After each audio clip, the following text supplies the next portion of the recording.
Today we're going to be looking at Anjaneyasana, also known as low lunge. So I'm going to talk you through some of the common issues that I see my students in class having with Anjaneyasana, how I support them to modify those, and what you could perhaps do within your own body to check it out at home. So first of all, I'm going to show you Anjaneyasana so that you can see what it can look like. So I've got one foot in between the hands, my feet are hip width distance apart, lengthening my tailbone down towards the mat, bending into that front knee. You can keep your hands on your hips just to keep your hips squared, or you can lift your arms up to the sky if that feels okay, or hands at the heart. There's lots of different arm variations here.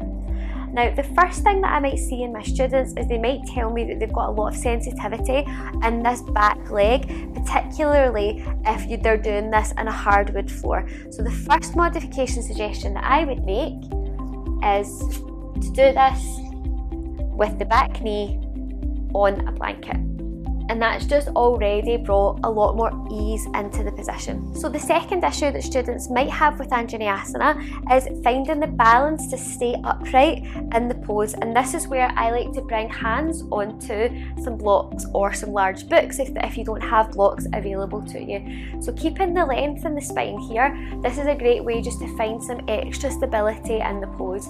And you could also use, a chair either side of you. You could do this close to the wall and use the wall to help with balance as well. So there's different things that you can do just to really help you out with balance. Now, there are some students who I've had in my class who have had really kind of bad issues with their knees. Perhaps they've had knee replacement before, or they've had some quite serious knee injuries, and at that point in time when they were within their recovery, it just wasn't right to be bearing weight on the knee at all.